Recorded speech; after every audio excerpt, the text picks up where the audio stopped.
Chapter 3. It was an amazing week they spent in London. For a couple of days Nellie was busied in getting things and odds and ends, and, to her credit, she dressed the part most admirably. She abjured all the imperial purples, the Mediterranean blues, the shrieking lilacs that her class usually affects, and appeared at last a model of neat gaiety. In the meantime, while these shopping expeditions were in progress, while Nellie consulted with all those tall, dark-robed, golden-haired, and awful elegances which preside over the last mysteries of the draper and milliner, Ambrose sat at home in Little Russell Row and worked out the outlines of some fantasies that had risen in his mind. It was, in fact, during these days that he made the notes which were afterwards expanded into the curious Defense of Taverns, a book which is now rare and sought after by collectors. It is supposed that it was this work that was in poor Palmer's mind when the earnest man referred with a sort of gloomy reticence to Merrick's later career. He had, in all probability, not read a line of it, but the title was certainly not a very pleasing one, judged by ordinary scholastic standards, and it must be said that the critical reception of the book was not exactly encouraging. One paper wondered candidly why such a book was ever written or printed. Another denounced the author in good set terms as an enemy of the great temperance movement, while a third, a monthly reviewer, declared that the work made his blood boil. Yet even the severest moralists should have seen by the epigraph that the apes and owls and antiques hid mysteries of some sort, since a writer whose purpose were really evil and intemperate would never have chosen such a motto as Jalal-ud-Din praised the behavior of the inebriated and drank water from the well. But the reviewers thought that this was unintelligible nonsense and merely a small part of the writer's general purpose to annoy. A rough sketch is contained in the first of the notebooks, which are still unpublished, and, perhaps, are likely to remain so. Merrick jotted down his hints and ideas in the dingy first-floor front of the Bloomsbury lodging-house, sitting at the rosewood davenport, which, to the landlady, seemed the last word in beautiful furniture. The menage rose late. What a relief it was to be free of the horrible bells that poisoned one's rest at Lupton, to lie in peace as long as one liked, smoking a matutinal cigarette or two to the accompaniment of a cup of tea. Nellie was acquiring the art of the cigarette smoker by degrees. She did not like the taste at all at first, but the wild and daring deviltry of the practice sustained her, and she persevered. And while they thus wasted the best hours of the day, Ambrose would make to pass before the bottom of the bed a long procession of the masters, each uttering his characteristic word of horror and astonishment as he went by, each whirled away by some invisible power in the middle of a sentence. Thus would enter Chesson, fully attired in cassock, cap, and gown. "Merrick, it is impossible! Are you not aware that such conduct as this is entirely inconsistent with the tone of a great public school? Have the games—" But he was gone. His legs were seen vanishing in a whirlwind which bore him up the chimney. Then Horbury rose out of the carpet. "Plain living and clear thinking are the notes of the system. A Spartan discipline, Merrick. Do you call this a Spartan discipline? Smoking tobacco and reposing with—" He shot like an arrow after the head. "We discourage luxury by every means in our power. Boy, this is a luxury. Boy! You are like the later Romans, boy. Heliogabalus was accustomed—" The chimney consumed Palmer also, and he gave place to another. "Roughly speaking, a boy should always be either in school or playing games. He should never be suffered to be at a loose end. Is this your idea of playing games? I tell you, Merrick." The game amused Nellie more from its accompanying business and facial expressions than from any particular comprehension of the dialogue. Ambrose saw that she could not grasp all the comedy of his situations, so he invented an ideal between the doctor and a notorious and flamboyant barmaid at the Bell. The fame of this lady ran great, but not gracious, through all Lupton. This proved a huge success. Beginning as a mere episode, it gathered to itself a complicated network of incidents and adventures, of wild attempts and strange escapes, of stratagems and ambushes, of disguises and alarms. Indeed, as Ambrose instructed Nelly with great solemnity, the tale, at first an ideal, the simple pastoral story of the loves of the shepherd Chesson and the nymph Bella, was rapidly becoming epical in its character. He talked of dividing it into 12 books. He enlarged very elaborately the defeat of the suitors. In this the dear old head, disguised as a bookmaker, drugged the whiskey of the young bloods who were accustomed to throng about the inner bar of the Bell. There was quite a long passage describing the compounding of the patent draught from various herbs, the enormous cook at the head's house enacting a kind of Canidia part, and helping in the concoction of the dose. "Mrs. Belper," the doctor would observe, "this is most gratifying. I had no idea that your knowledge of simples was so extensive. Do I understand you to affirm that those few leaves which you hold in your hand will produce marked symptoms?"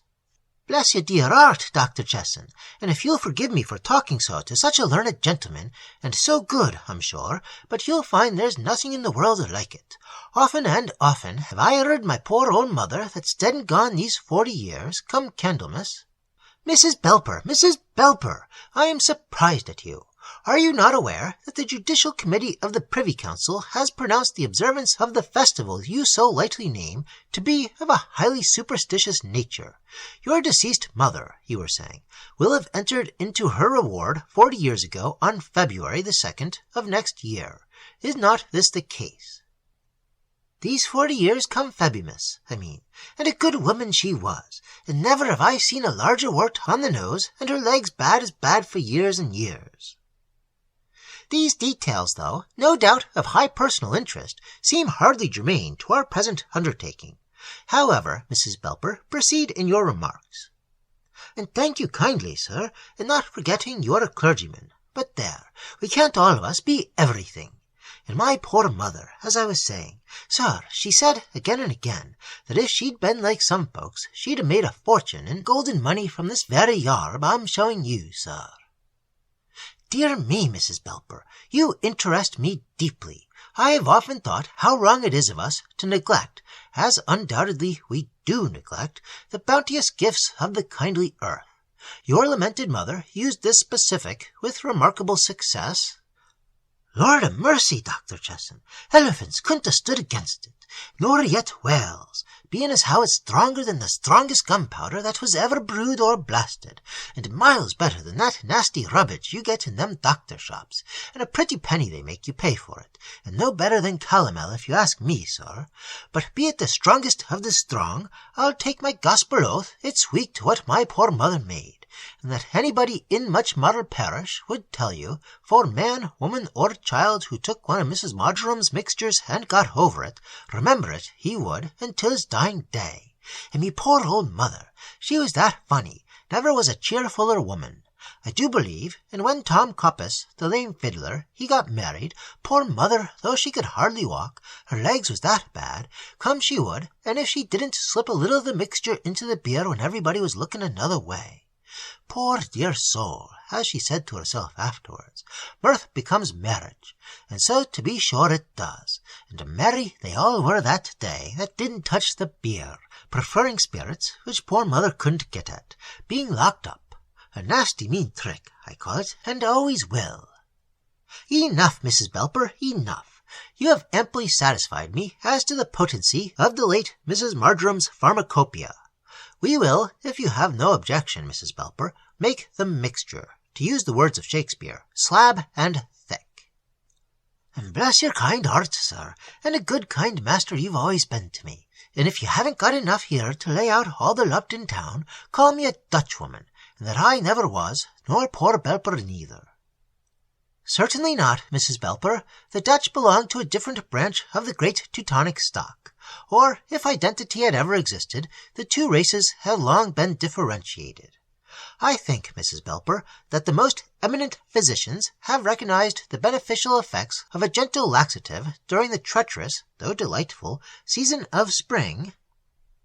Lord bless you, sir, you're right, as you always are, or why, doctor, as my poor mother used to say when she made up the mixture. Scour 'em out is the right way about.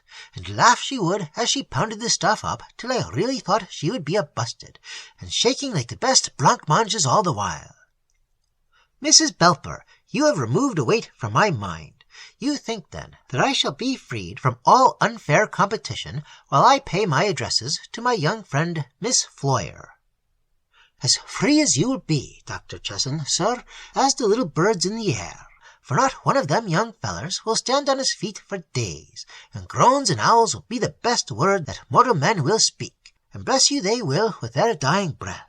So, sir, you'll have the sweet young lady, bless her dear heart, all to yourself, and if it's twins, don't blame me. Mrs. Belper, your construction, if I may say so, is somewhat proleptic in its character. Still, I am sure that your meaning is good. Ha! I hear the bell for afternoon school. The doctor's voice happened to be shrill and piercing, with something of the tone of the tooth-comb and tissue paper, while the fat cook spoke in a suety, husky contralto. Ambrose reproduced these peculiarities with the gift of the born mimic, adding appropriate antic and gesture to grace the show, and Nellie's appreciation of its humours was intense. Day by day, new incidents and scenes were added. The head, in the pursuit of his guilty passion, hid in the coal-cellar of the bell, and, rustling sounds being heard, evaded detection for a while by imitating the barks of a terrier in chase of a rat. Nellie liked to hear the woof, woof, woof, which was introduced at this point. She also liked the final catastrophe, when the odd man of the bell burst into the bar and said, "Dang my eyes, if it ain't the doctor! I seed his cap and gown as he run round and round the coals on all fours, a-growlin' horrible." To which the landlady rejoined, "Don't tell your silly lies here. How could he growl, him being a clergyman?" And all the loafers joined in the chorus. "That's right, Tom. Why do you talk such silly lies as that? Him being a clergyman." They laughed so loud and so merrily over their morning tea in these lunacies that the landlady doubted gravely as to their marriage lines. She cared nothing. They had paid what she asked, money down in advance, and, as she said, young gentlemen will have their fun with the young ladies, so what's the good of talking? Breakfast came at length. They gave the landlady a warning bell some half-hour in advance, so the odd food was, at all events, not cold.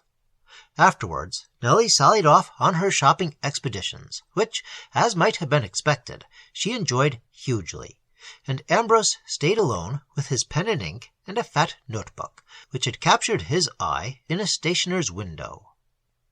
Under these odd circumstances, then, he laid the foundations of his rare and precious Defence of Taverns, which is now termed by those fortunate enough to possess copies as a unique and golden treatise. Though he added a good deal in later years, and remodeled and rearranged freely, there is a certain charm of vigor and freshness about the first sketch which is quite delightful in its way.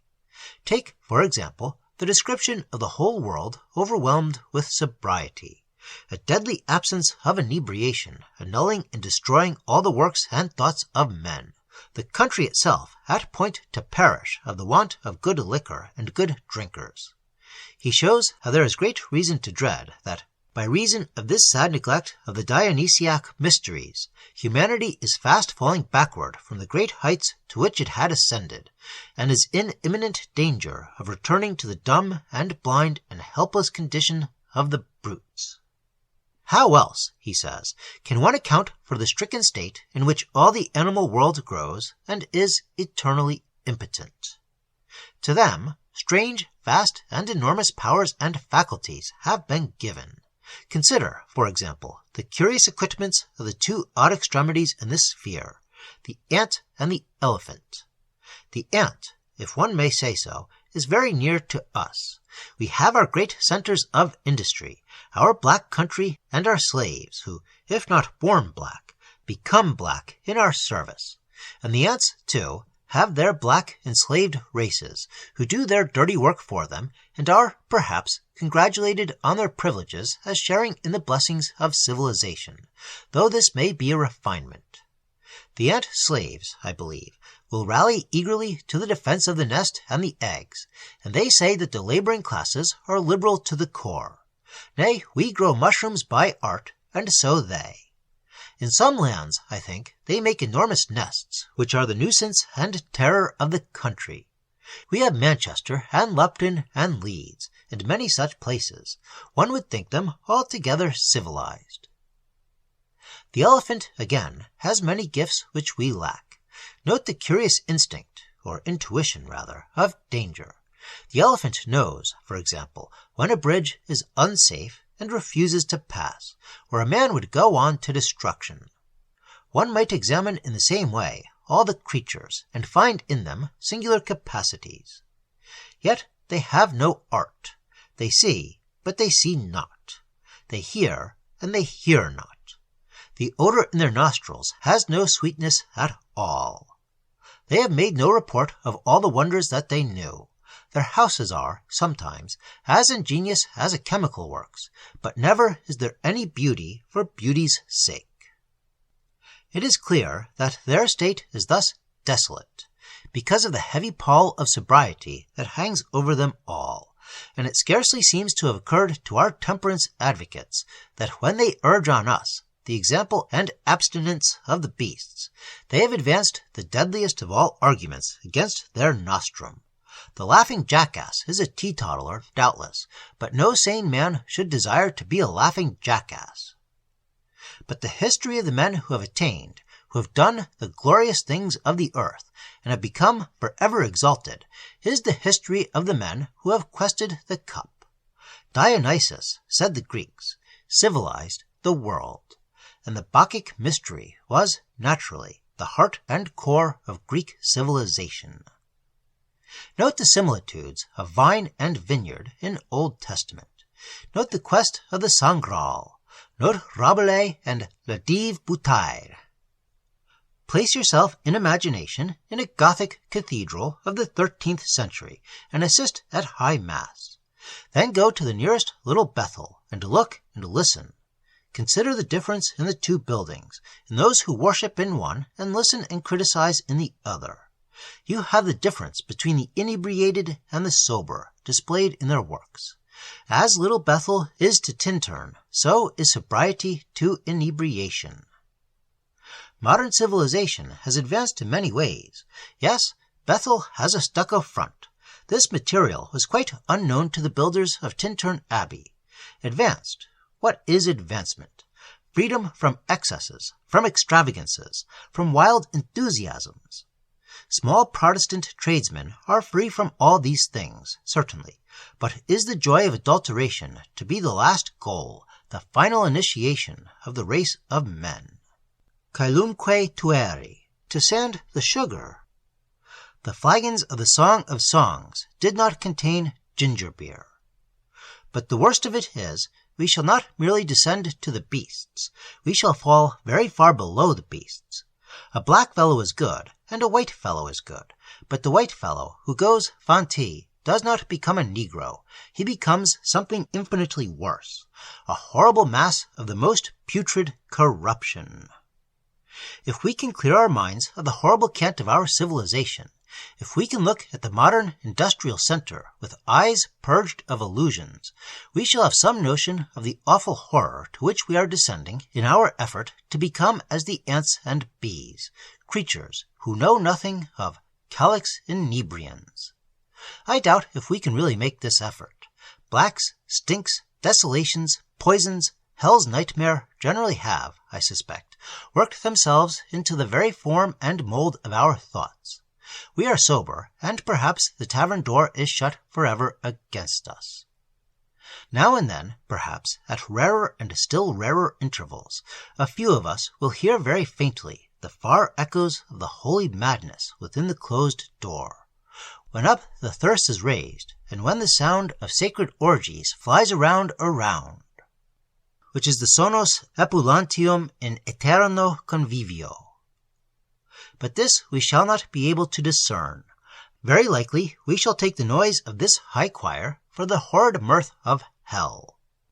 How strange it is that those who are pledged officially and ceremonially as it were, to a rite of initiation which figures certainly a feast, should in all their thoughts and words and actions be continually blaspheming and denying all the uses and ends of feasting and festivals.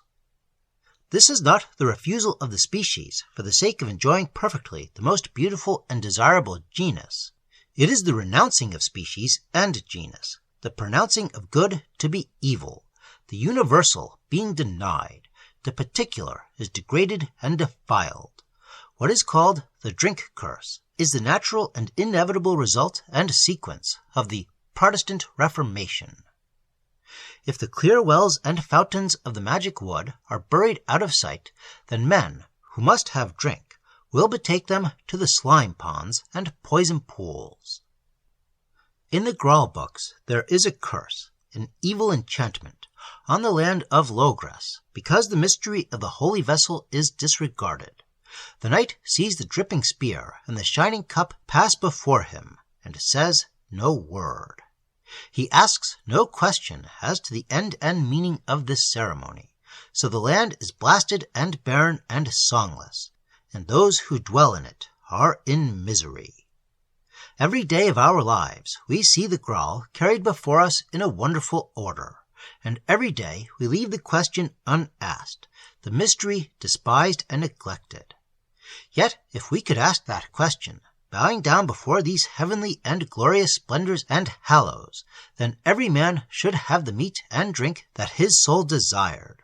The hall would be filled with odors of paradise, with the light of immortality. In the books the Graal was at last taken away because of men's unworthiness. So it will be, I suppose. Even now the quester's adventure is a desperate one. Few there be that find it. Ventilation and sanitation are well enough in their way, but it would not be very satisfactory to pass the day in a ventilated and sanitated hell with nothing to eat or drink.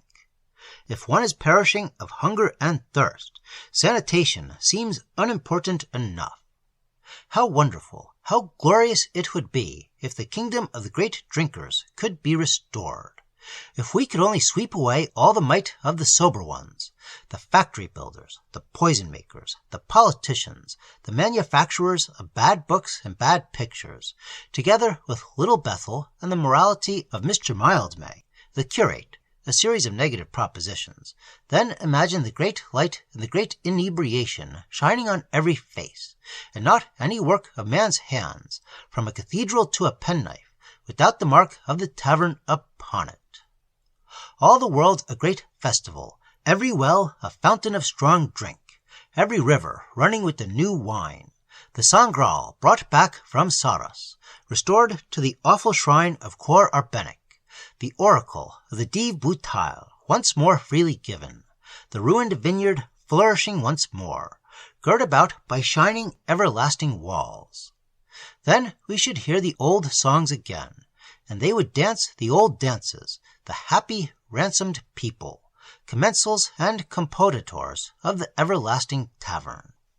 The whole treatise, of which this extract is a fragment in a rudimentary and imperfect stage, is, of course, an impassioned appeal for the restoration of the quickening, exuberant imagination, not merely in art, but in all the inmost places of life. There is more than this, too. Here and there one can hear, as it were, the whisper and the hint of deeper mysteries, visions of a great experiment, and a great achievement to which some men may be called. In his own words, within the tavern there is an inner tavern, but the door of it is visible to few indeed. In Ambrose's mind, in the after years, the stout notebook was dear, perhaps as a substitute for that aroma of the past in a file which he has declared so desirable an invention.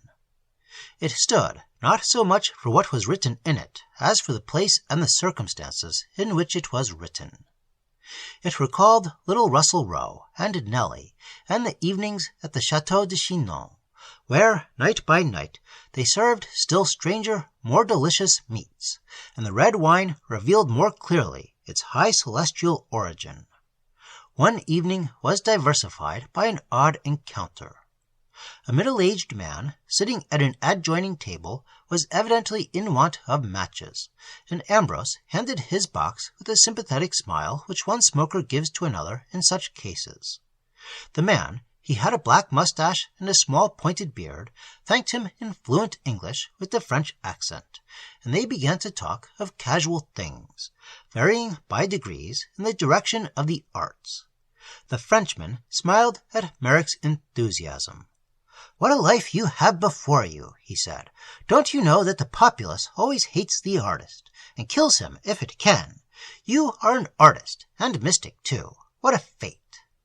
"Yes, but it is that applause, that réclame, that comes after the artist is dead," he went on, replying to some objection of Ambrose's. "It is that which is the worst cruelty of all.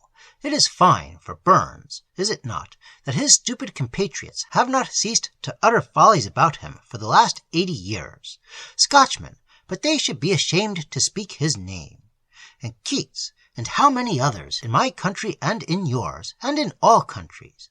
The imbeciles are not content to calumniate, to persecute, to make wretched the artist in his lifetime. They follow him with praise to the grave that they have digged. Praise of the populace, praise of the race of pigs.